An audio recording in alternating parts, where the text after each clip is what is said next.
एक ऐसा समय जो न दिन थी न रात, एक ऐसी जगह जो न घर के अंदर थी न बाहर, और एक ऐसा जीव जो न इंसान था न जानवर। हिलिये हिरण्यकश्यपु से एक ऐसा असुर राजा जिसने स्वर्ग से लेकर धरती तक सबको घुटनों पर ला दिया था। उसका घमंड इतना बड़ा था कि उसने ऐलान कर दिया, मैं ही भगवान हूँ। लेकिन आयरनी देखिए, उसके अपने घर में उसका अपना बेटा प्रहलाद हर सांस के साथ नारायण का नाम ले रहा था। सोचिए उस बाप की जलन जो दुनिया जीत चुका है पर अपने 5 साल के बच्चे का दिल नहीं जीत पाया। हिरण्यकश्यपु के लिए प्रहलाद एक बगावत बन गया था। उसने ठान लिया था कि वो नारायण का नाम छोड़ेगा या फिर दुनिया। और आगे जो हुआ वो बिल्कुल अनएक्सपेक्टेड था, क्योंकि मौत प्रहलाद के दरवाजे पर बार बार आई पर हर बार खाली हाथ लौट गई। हिरण्यकश्यपु ने लिमिट क्रॉस कर दी। पहले उसने प्रहलाद को हाथियों के नीचे कुचलवाने की कोशिश की। दोस्तों, आपको क्या लगता है क्या हुआ? हाथी रुक गए। फिर उसने प्रहलाद को जहरीले सांपों के कमरे में फेंक दिया, लेकिन सांपों ने डसने की जगह प्रहलाद के लिए बिस्तर बना दिया। प्रहलाद की भक्ति तो एक शील्ड बन चुकी थी। हिरण्यकश्यपु पगला गया था। उसने अपनी बहन होलिका को बुलाया, जिसे वरदान था कि वो आग में नहीं जलेगी। वो प्रहलाद को लेकर चिता पर बैठ गई, लेकिन यहाँ एक ट्विस्ट था। आग ने होलिका को राख कर दिया और प्रहलाद मुस्कुराते हुए बाहर निकले। और अब जो हुआ वो शायद आपने कभी सुना नहीं होगा। हिरण्यकश्यपु ने प्रहलाद को मारने के लिए एक ऐसा तरीका चुना जो उसकी अपनी मौत का सबब बन गया। प्रहलाद हर वार से बच रहा था, क्योंकि उसके साथ तो स्वयं प्रभु नारायण थे। लेकिन ये तो बस शुरुआत थी, असली रहस्य अभी बाकी है दोस्तों। अब तक विष्णु जी ने अवतार नहीं लिया था। वो इंतजार कर रहे थे उस एक मोमेंट का जहां अधर्म का घड़ा पूरी तरह भर जाए।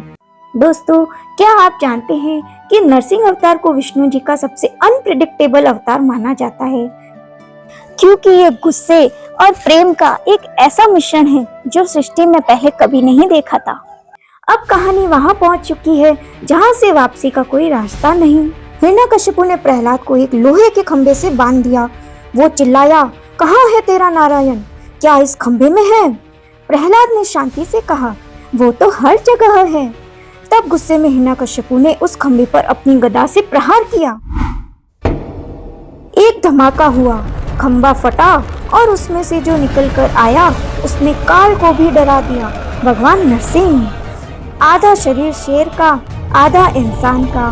ना वो पूरी तरह पशु थे, ना पूरी तरह पुरुष। आप सोच रहे होंगे कि भगवान ने इतना अजीब रूप क्यों लिया?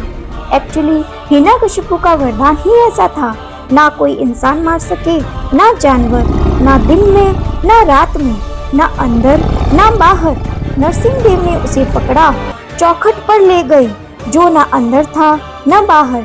उसे अपनी गोद में रखा, जो ना धरती थी ना आकाश, और अपने नाखूनों से उसका सीना चीर दिया। हिरण्यकश्यपु का अंत हो गया, लेकिन नरसिंह देव का गुस्सा शांत नहीं हो रहा था। तीनों लोग कांप रहे थे। तब देवताओं ने प्रहलाद को आगे भेजा। एक नन्हा बच्चा उस भयानक क्रोध के सामने खड़ा हो गया, और जैसे ही नरसिंह जी ने प्रहलाद को देखा, उनका गुस्सा एक माँ की ममता में बदल गया। उन्होंने प्रहलाद को चाटा और उसे अपनी गोद में बैठाया। जब हम डर, स्ट्रेस और इनसिक्योरिटी से घिरे होते हैं, तो ये कहानी हमें याद दिलाती है कि मिरेकल्स उन्हीं के साथ होते हैं जो अपनी इनर कॉन्शियस पर ध्यान देते। तो दोस्तों, आप बताइए आपको ये कहानी कैसी लगी? वीडियो को लाइक करें, शेयर करें और चैनल को सब्सक्राइब करें। कमेंट करके बताएं कि आप आगे क्या सुनना पसंद करेंगे। तब तक के लिए जय श्री कृष्णा।